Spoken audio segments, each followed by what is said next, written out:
How many people is it okay to be hungry, food insecure in our community?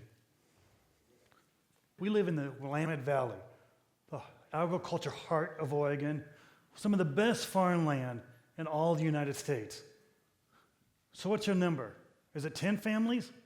I wish it was, because we would know how to take care of 10 families. Was it 100 families? What about 1,000 families? This is one of our food pantries. We have 97 food pantries that we partner with. Last month, we served 9,450 families every month. That's about 8% of the population that are accessing emergency food system, getting a food box or a meal. Because people dip in and out of the system, what it means is by the end of the year, about 20% or 1/5 of all the community is coming to get emergency food. I was having trouble getting my head around this. How many families is that? Or how many kids? Well, it's about 16,000 kids. And let's pretend right now that we're the only food pantry in Marion-Polk counties, and today's the only day that we're going to be open. And all the kids are going to come here to get their food box or their meal. Let's pretend that 60 kids can fit on a bus. That's a really crowded bus. We are not done serving all those kids until 266 buses worth of kids came here, got their food box or their meal, and came back next month. So that is why Marion-Polk Food Share is so desperately committed to being the best food bank, the best organization we can at solving this problem so that 16,000 kids are being fed nutritious, healthy food. Now, most people think that this is a food bank, that people donate their cans of food, and by the way, we appreciate every single time you do it, that they donate their cans of food. They see these in their churches and businesses and schools, at grocery stores. You put your food in, and that's how we get food out to the community. The truth is only about 10% of our food comes this way. What this is really our public face. This is the tool that we use to remind people to care about the hungry and hunger in our community. About 10% of our food comes from the federal government. The next 20% comes from our state and national partners. 70% of our food comes local. And we try and get it every way we can. We get it from farmers, from food processors, from the grocery stores, and food drives. And we try and be aggressive about it because there's 16,000 children that we're feeding. But here's what Marion-Polk Food Share has also said, is we're going to be the most innovative, creative, risk-taking, entrepreneurial business that we can know how to be. And so we've done some things that we say are outside of the food box. Here's one of the very first things we've done. This is Steve Morton. He's a wonderful chef. He had a great restaurant in town for about 22 years where you'd go to for celebrations, for anniversaries, for weddings. When he closed his shop, we invited him to come work with us. And we said, help us feed the rest of the community. And he jumped on that. And so he's there to help make sure that our meals are nutritious. When we send out something that maybe somebody's not going to know what to do, we put a nice recipe card on it. And it's an attractive card because we want to draw the attention to the recipe so that they'll cook the meal. We use Steve for donor relations. Of course we do. Because when we have a donor come in, we have a nice meal, and we don't talk about business as much as we can during the meal. We actually celebrate the meal and try and learn about the donor. And then we remind them at the end that food is more than fuel. Food is what nourishes the soul, what creates family and community life, and we ask them to help us make that possible for everyone. But here's Steve's main project. A couple years ago, we came up with this idea, because what happened is peanut butter spiked in price. Peanut butter jetted up, and we said, what can we do? How can we start controlling our own future and provide a nutritious, healthy, affordable product? And so we came up with this Veggie Burger. It might not look like much to you, but to us, it's really significant. This is a pack of 6. It's high in protein, tastes great, and most importantly to us, or as importantly, it's affordable. We can produce one of these for about 16 cents a patty. And we also wanted to make sure that kids would know what to do with it. Because in our community, those 16,000 kids, some of them are left at home trying to figure out how to fend for themselves for the meal. And so we did a patty purposely because it cues the person. What it means is you get a patty, you know what to do with it. You put it between 2 pieces of bread, you slap some ketchup on it, voila, you got a nutritious meal. This is, by the way, is our team protein. These are volunteers in our test kitchen, and by the way, we have a test kitchen. These are volunteers making these patties, but we needed a production force. So these 2 guys right here They're incarcerated youth at Oregon Youth Authority's McLaren site. We've been partnering with Oregon Youth Authority, and we had a garden with them. A couple years later, we helped them plant a tree orchard. And as we were talking, we realized that they wanted to have a vocational training program in food production, and we wanted to have a food production force. And so we're partnering together. On their side, this is a tool for vocational rehabilitation, for vocational training. And for them, they know that the incarcerated youth, their most likely way to be successful is to have vocational and positive experience so that when they're released, they have hope for their future. On our side, it was a way to get out 3 million burgers a year. That's what we're going to grow into, is about 3 million burgers a year. It's a wonderful, wonderful partnership. It's also about restorative justice for the youth involved, because as they're incarcerated making these patties, they're feeding hungry Oregonians and our community. Here's a couple other projects we have going. This is some pretty high-tech, at least high-tech for us, packaging equipment. What you see on the left there is a hopper. It dumps it into the cluster buster, goes down onto a vibration table, and what you don't see is an elevator, another hopper, and it feeds into a packaging line. And what this allows us to do is buy in bulk, buy by the semi-load, and also take advantage of food processors' donations from NORPAC, frozen bulk foods. And with that, we can do stuff like this, the Better Chili Mix. What I have in here is pinto beans, kidney beans, black beans, all bought in the seconds market. They're splits and broken brown rice and a small little spice package. And I'll tell you the truth, if this is all you have, it tastes okay. It's not great, it's okay. But if this is all you have, thank God you have this.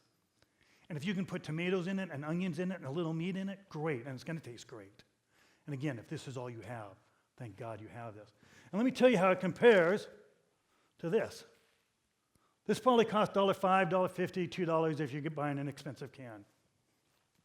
This costs $1.05, including the packaging.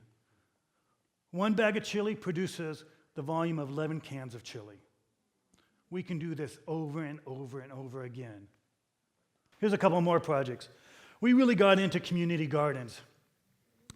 So when we started community gardens, we said, okay, let's go get community gardens in low-income neighborhoods. And here was our kind of thought system.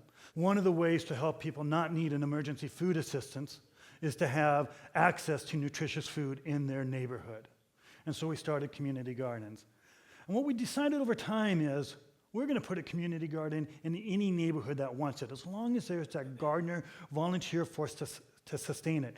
We'll help on the infrastructure, we'll help on the planning, we'll help on recruiting the gardeners, we'll help on the mulch and the plants. We'll work with you on the city to get free water, because here's our belief. The more everyone has access to good, nutritious food, the more you're going to care that everyone has access to good, nutritious food. And so we have 53 community gardens. We have gardens in local schools. And here's the funny thing. Kids who won't eat a green bean on their plate, if they can get it out of the dirt, brush it off, they'll plop it in their mouth and taste wonderful. That's so cool. And here's what happens. When kids grow the food and taste the food, they're now open to that food lifelong. And so that's why we're in school gardens. Well, it wasn't hard for us to go from school gardens to farms. Department of Corrections used to have a large farming operation to feed their own inmates. Well, for political and economic reasons, that stopped. But they still had the land, fallow land that wasn't being put to use. And about 4 years ago, this guy named Paul Stanley, he's a project manager for DOC, he said, well, couldn't we do something? And at the same time, the governor was rolling out his Poverty to Prosperity initiative. And so he called us and said, we have some farmland, would you like it? Well, since we're not farmers, we said yes. So we said, we can make this work. And our partnership was this. We contracted out a farmer. We did a crop share relationship where if he grew for us, he got part of the crop and we got part of the crop. And we used inmate labor for the portion of the food that was going to come back to the food share. Last year, we were more aggressive. We had 2 national partnerships or brokers. We sold 100 acres of wheat and 100 acres of squash on the open market to pay for the 35 acres of produce that came to us. What you see right here is delicata squash. that came off of our field. We had 35,000 pounds of corn come off of our field. And it's good to be a volunteer-based group or nonprofit because the corn was cut, dropped in our parking lot. Volunteers came and took the corn off the stalk. We distributed it to the pantries, and within a week of it being off the field, it was in families' homes and being eaten. Fresh, local, delicious produce, nutritious to the body. It's fun to be a nonprofit organization who's thinking outside of the food box. This is beautiful quinoa on our farm. So I got to take you back to our patty for just a second. This patty, our first goal was high-end protein. The easiest way to get high-end protein is to put TVP in it, textured vegetarian protein, soy-based product. Now you got to remember, we serve about 1/5 of the population. A chunk of that population is going to be soy intolerant and wheat intolerant. And so we started saying, what could we do to get the soy and the wheat out of this product? And also, by the way, we have goals of selling this commercially. And if we're going to sell a Veggie Burger commercially, you have to get the soy out of it as well. And so those were our drivers. And so we came up with quinoa. Quinoa is a superfood. This happens to be the International Year of Quinoa by the United Nations.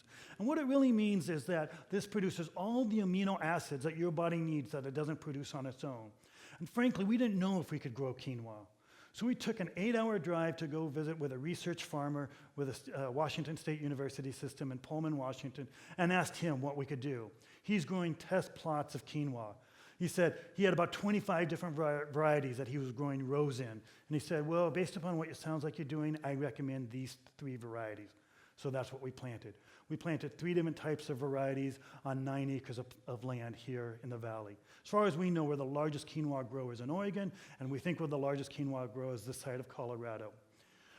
There's a spin-off effect here. We've had food brokers and other farmers come to us and say, can we grow this in our farm? And we're honestly saying, we don't know. Give us another year and we're going to give you a workshop on what our experience has been in quinoa. As we're gaining interest and information in what we're doing, we also think this may be an economically viable product for the valley. We'll find out. But what we do know is it's a great product for the burgers that we're making. Here's a couple more things we're doing. We run a warehouse. We have about a 30,000 square foot warehouse. You have to have forklift drivers in a warehouse. What we started doing is we started training people on getting their forklift certification. We started using a need that we had as a training course for future job employment. And so people can come to Marion-Polk Food Share, get training, certified recognition of forklift skills, and use that to get jobs out in the community. And it's a small scale project, but we've had a success with about 5 or 6 forklift drivers who've been trained in the warehouse and now have got jobs in the community. And we're trying to figure out how to replicate that and grow that bigger. This is aquaponics. Aquaponics is a combination of fish and plants together. This is at Parrish Middle School, and that's our greenhouse, and we help them create this aquaponics system. If you're an aquaponics enthusiast, you believe this is the wave of the future, because what this is a clean, sustainable way to grow fresh produce anywhere. You can grow it in a basement, you can grow it next to a grocery store, you can grow it in a parking lot, you can grow it in your backyard. I don't know if it's the wave of the future, but Marion-Polk Food Share says we want to be involved in this for a couple of reasons. One, it might be the wave of the future, and we want to be in front of it. But what we do know is that it's raising people's awareness of food nutrition and accessibility, and that is what our story. We want to make sure everyone cares about nutritious food for all. Here's the quintessential image of a plant. You put a seed in the ground. You nourish it. You provide the nutrients it needs. It grows up, produces fruit, and nourishes the community. We have 16,000 kids in our community that need this. We have 16,000 kids that are hungry or live in homes with food insecurity. This is why we're desperately passionate about what we do. Because every single one of those kids needs nourished. Every single one of those kids. It will be fun and a delight to watch as they grow up, bear fruit, and flourish in our community. We have this expression, nothing good happens when you're hungry. You can't think well, you can't study well, you're irritable.